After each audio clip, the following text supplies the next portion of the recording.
ng kakampi ng mga inaapi with Attorney Paul Castillo. Good afternoon po ulit. Magandang hapon. Okay. Attorney, magpanawagan lamang tayo. Nawawala po ito. Asan yung pangalan niya? Pati yung pangalan niya. Nawala din pati yung pangalan niya na missing na. Ano yung Okay. pangalan ng ating nawawala? Pero sabi kasi dito nawala siya nung February 26, 2019. Huling suot nung nawala siya ay sando, kulay batik sa harap na may ribbon. Brown and yellow sa likod at kulay gray na plain short na blue-black. Siya po ay nawala sa Ludlod, Lipa City, Batangas. Kung nahanap niyo po itong batang to, please pakidala na lamang po sa pinakamalapit na police station para po mapuntahan ng kanyang mga kaanak. Okay. Syempre, binabati ko rin po yung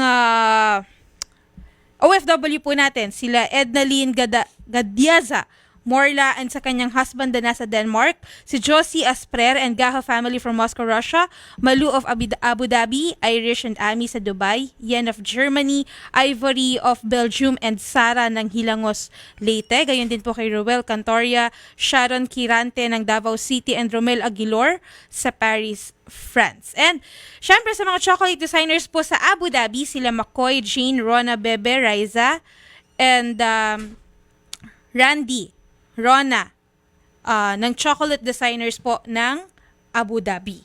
Yan po, mga mahal na mahal ni Idol na OFW. Okay, at attorney sa ating sumbong ataksyon, si Rosalie Haneo. Reklamo niya ang kanyang asawa na hindi sapat magbigay ng sustento. Magandang hapon po, Ma'am Rosalie. Magandang hapon po, sir. Yung sinasabi niyo pong sustento, para po sa inyo, sa inyong anak o pareho? Para po sa amin, 5 po Sa kami. inyo? Bali ako at saka yung 4 na anak ko po. Okay. Tapos mag-asawa kayo, kasal po kayo? Opo. Magkasama pa ho kayo? O... Nasa Batangas po siya sa construction nagtatrabaho, para sa pero trabaho. sa Kalawan, Laguna po siya nakatira sa kuya niya. Sige po. Ako po nasa Antique, province po. Kasama po yung mga anak ninyo? Opo. Sa inyo po lahat ng anak? Opo. Tapos po lahat nung anak ay ano po, no? Minor pa. Lahat ay Minor po. mga minor. Ito po yung panganay, 13 years old. Sige po. Okay. Nasa kabilang linya po si Mr. yung asawa nyo, si Apo. Mr. Ricky Haneo. No? Kausapin po natin. Magandang hapon, Mr. Ricky. Magandang hapon din po, sir. Sir, nandito po ang inyong may bahay, no?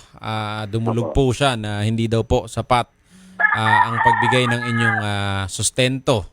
Sa ano po ang inyong masasabi po? Paano po mangyari po yun? Kabibigay ko lang po niyan nung isang linggo. Okay. Ma'am, magkano ho ba yung ano nyo? Yung salary nyo po ba, Mr. Ricky, magkano po yung salary? Kahit wag nyo disclose yung amount, no? Pero, Nagre-range. nagre-range po. Yung kumbaga, yung more or less, ganun yung ano nyo. Sweldo. More than minimum naman po. Masahod po ako ng 2-3 isang linggo po. Masahod po, walang overtime. Okay. Pero, ilan yung anak nyo, ma'am? 4 po. Okay. Sir Ricky, kasi hindi daw po sufficient yung binibigay nyo para sa... May trabaho kayo, ma'am? Wala po. Apa. Okay. Okay, sige po.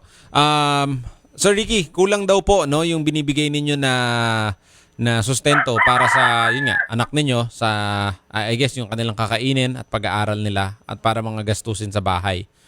So, Sir Ricky, pwede po bang Medyo taasan. medyo taasan natin, no? Kasi ganun lang po talaga yun, no? Alam nyo po ba, ma'am, kung magkano yung sinisweldo ng asawa nyo? 600 a day.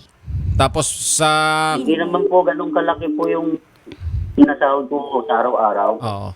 Pero kung hahatiin ho natin yung natatanggap nyo sa bawat araw, kunwari, sa isang buwan, mga magkano kalalabasan nun? Nasa magkano po, Nay? More or less. Ang gastos Para po. malaman ho natin no, kung... Sa isang linggo po, Kahit sa arawan po. Sa arawan. mga Magkano po magkano? nagagastos nyo sa isang araw? Isang araw. Kayong pamilya po? Po? kasi sa allowance pa lang po ng 4 na bata, 50 po a day. Plus yung bigas pa namin at saka yung grocery. So mga magkano po yun more or less? Sa isang linggo po, mga 2,500. 2.5. So mga, mahina ako sa math, no? Mga 300, 300, mga 400, no? More or less. Ito 400, For, attorney. mga 400 yun ang per day, no? kailangan nila. Opo. Medyo malaki-laki nga o yung kailangan ninyo. Pero yung sinisweldo po ng asawa ninyo, ma'am, ay 600, no? Kasi po sa aspeto ng suporta, syempre hindi naman natin kailangan din naman may matira din kay Sir Ricky, syempre. May pangangailangan may din pangangailangan, may gastusin din po siya doon, no? Ang importante malaman dito natin is kung magkano ho talaga yung kinikita ni Sir Ricky para malaman ko sufficiente. Kasi po kung halimbawa 600 po a day or sabihin natin 500 a day kunwari.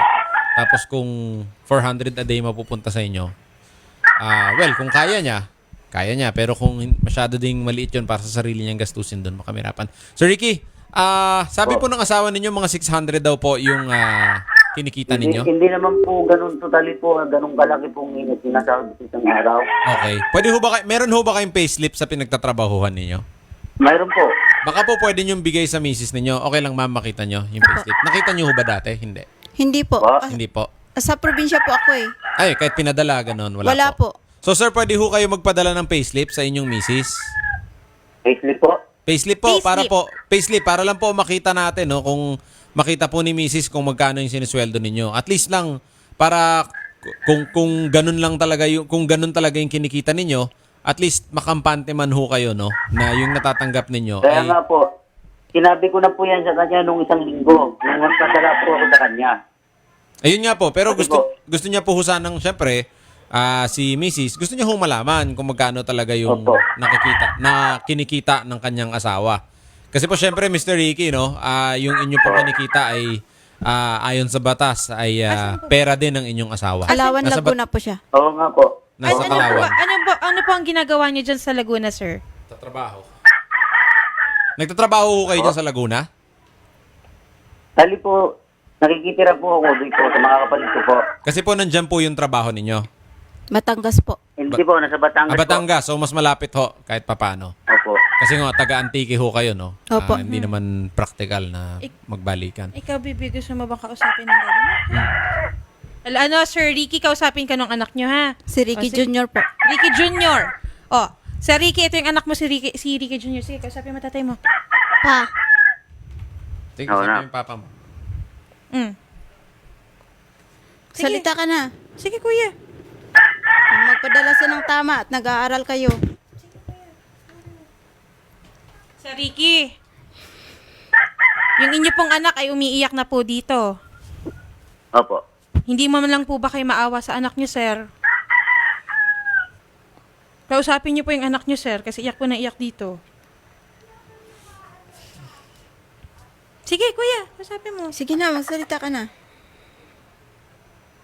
Kuya, Nahihiya. kasi yung mga bayarin po sa school ay hindi na po nabayaran. Sige po, naintindihan po natin, May ma'am. exam Ako po, sila ngayon. opo, ako po, no, kung ano talaga yung dapat na suporta. Kasi po, ma'am, no, ang support, wala hong fixed amount eh. Yes. So, syempre, hindi naman ho tayo pwedeng humingi ng sobra sa kaya lang ibigay ng ating mister, no, sa kanyang talagang kinikita. Kaya, ang maganda hong first step talaga dyan, malaman ninyo kung kasi nga, wala ho kayong idea kung magkano yung kinikita ninyo. Opo. So, Sir Ricky, pwede ho kayo magpadala ng kopya ng inyong payslip kay Mrs. Kahit, Meron po, may hawak po ako kasi tinatago ko po lahat ng mga payslip ko. Opo. Kasi tama para po, ho may ano naman siya kung paano. pwede ho kayo mag-messenger or kahit anong pamamaraan. Messenger po.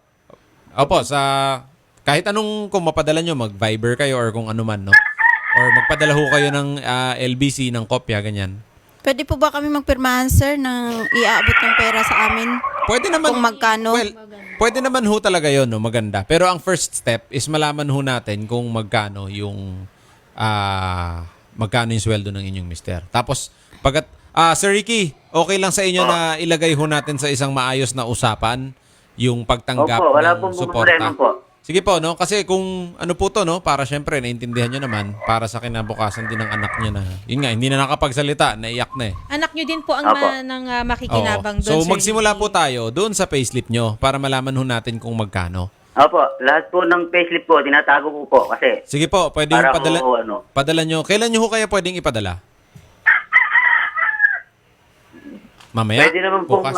by messenger po. Pagka Okay lang, ma'am?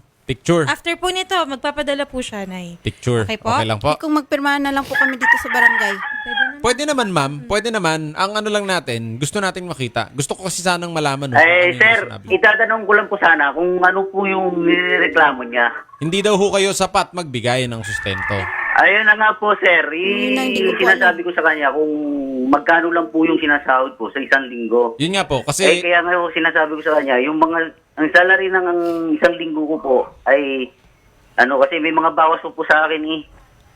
Yung mga SS ko, pag-ibig, PhilHealth, sinabi ko na rin po yan sa kanya. Opo. Naintindihan po natin. Kaya nga po, maganda na makita yung inyong payslip.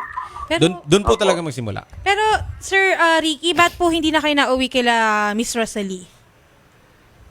Doon po sa kanila. Opo. Sa inyong Ay misis. kasi nga po, pinalayas po ako nila niyan. Binabahay ko po yan siya. Opo. Po, nung nangyari po, nung nag-away kami, kinabukasan, bigla niya ako niyang pinalayas. Kailan Sila, po pati yun, yung ina Bakit niya. mo pinalayas, ma'am? Po?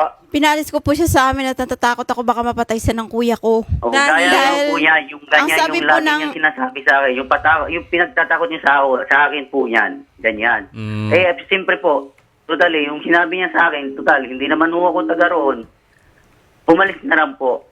Kasi binabahay ko po yan eh. Pero bakit siya pinagbabantaan ng gano'n ng kapatid nyo, ate? Gawa po ng marami pa akong bugbog niya. Na ang kapasa-pasa po yung Sinasabi katawan niya ko at pong ako'y bugbog, wala po akong sinaktan niya po ako. Yan. Sir Ricky, nananakit ka naman po pala. Na barangay na po kami, na pulis na po kami. Kahit po yung doon Pwede sa kang barangay, masampahan ng kaso, sir. tapos sa DSWD po yung sinasabi niya, Mhm. Kaya po kahit yan doon ho kami umiiyak. nakarating, lahat po niyan, yung sinasabi niya po niyan sa akin, Sinungaling ka. pinuntahan po yan lahat. Sinungaling ka.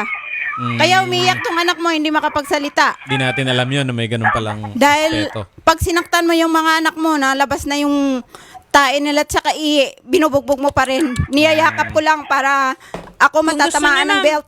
Kung gusto niyo, ma'am, tutulungan po namin kayo makapagsampa po ng kaso laban dito. Opo, Opo. no? Kung gugustuhin niyo po. Opo. Kaya ko po siya pinaalis dahil nakita ng kuya ko ang daming pasa sa katawan. Sabi ng kuya ko, Bakit? sasaktan ko Bakit yung nung asawa ganun mo. nangyari? Ngayon, nagsusumbong ka pa nga sa akin, sinasaktan ka ng mga kapamilya mo Opo. dyan eh. Sorry, ma'am, no? Nag-iba yung... Akala ko kasi simpleng Oo, Ngayon, support sabihin lang. mo sa akin, ganun. May issue pala ng Hindi, sir, ganito, no? kahit anong gawin mo, sir, nananakit ka. opo, Sir Ricky, alam nyo po, no? May batas tayo, 9262, VAUSI, Violence Against Women. Ang pananakit po sa inyong asawa ay talagang labag sa batas na pwede ho kayo makulong. 12 years na po akong Hindi- battered wife. Opo, hindi lang ho yung pananakit, no? Yung hindi ho pagbigay ng sustento ay kasama po sa VAUSI. Okay? So, interesado ba kayo, ma'am, mag-file ng kaso? Opo. Sige po. Kung ganun pala, wala na tong usapan. File na lang natin ng kaso. Okay lang? Para po. Opo. Opo. Support na lang. So, Sir Ricky, magfa-file lang ho ng, Sir. may ganun ho palang aspeto, no? Hindi natin tinotolerate syempre ang pambubugbog ng misis, no? Kung may ganun hong aspeto, magfa-file na lang po ng kaso ang misis ninyo. Kasama po dyan yung, di umano, sinabi niyang pambubugbog at yung suporta. Okay? Karapatan nyo rin naman po na syempre, kumuha kayo ng sarili nyong abogado at depensahan ang sarili ninyo. Ganun na lang po. Okay lang po. Totoo ba? Nakikita mo ba sinasaktan ni tatay, si mami? Totoo? Sabihin. Totoo. Sige. Sabihin mo sa Magsalita mic. ka. Sabihin mo. Opo. Anong ginagawa sa mami mo? Yun niyo po. Ha? Sinusuntok po. Sinusuntok. Sir, nakikita ng mga bata yung ginagawa mong pagbubugbog sa asawa mo. Sige. Tulungan na lang namin kayo mag-file kasi kung ganito. Yan nga ho, yung sinasabi ko dyan. Opo, Sir Ricky. Sige po. Pag nag-file po ng kaso si ma'am, yung misis nyo, depensahan